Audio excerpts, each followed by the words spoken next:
ज्याला मुहूर्तमेढ म्हटलं मी मगाशी, जिजाऊ साहेबांनी जी रोवली, सुरुवात कुठून होते? कसा विचार कसा सुरू होतो? ज्या वेळेला शहाजीराजे ज्यावेळेला दक्षिणेला गेले आणि जिजाऊ साहेब ज्यावेळेला इथे आल्या, त्या इथे आल्यानंतर त्यांनी पहिल्यांदा बघितलं, अख्खं पुणे उद्ध्वस्त झालेलं पुणे बघितलं, बेचिराग झालेलं पुणे बघितलं, ज्या पुण्यावरती गाढवाचा नांगर फिरवला गेला होता शहाजीराजांच्या बंडानंतर.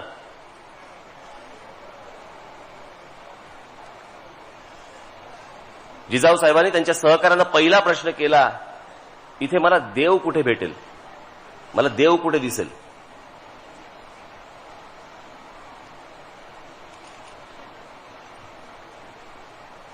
आणि तो शोधता शोधता शोधता कुठेच नाही मिळेच ना कुठे.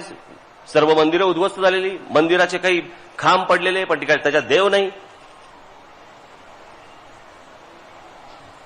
हे करता करता त्यांची माणसं आली शोधत शोधत शोधत शोधत एका वाड्यामध्ये, वाड्याच्या मागच्या बाजूला मला असं वाटतं विनायक भट्ट ठकार आजही कसबा गणपतीचे ते पूजनीच आहेत, त्यांच्या वाड्याच्या मागच्या बाजूला त्यांना एक गणपतीची मूर्ती दिसली.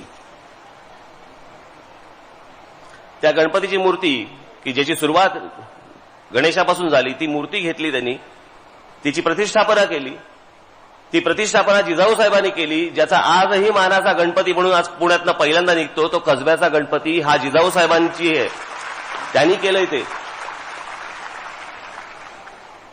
धरणं बांधली, उद्ध्वस्त झालेली गावं, ही गावं उभी केली.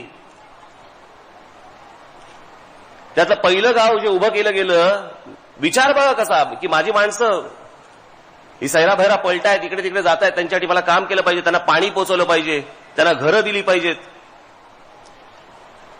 शिवाजीराजे त्याला 5-1 वर्षाचे बरोबर होते, सगळं दाखवत होते. आणि त्यावेळेला त्यांच्या नावाने पहिलं गाव, त्यावेळेचं जे काय गाव म्हणून उभं केलं, ते आपलं शिवापूर, महाराजांच्या नावाने सुरू केलं ते केर शिवापूर.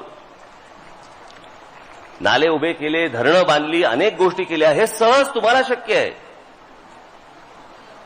त्यावर तर काहीच नव्हतं, उद्ध्वस्त झालेल्या गोष्टींमधनं त्यांनी उभं केलं. तुमच्या तर आजूबाजूला अनेक गोष्टी आहेत, तुम्ही तर समाजकारणात आहात, राजकारणात आहात,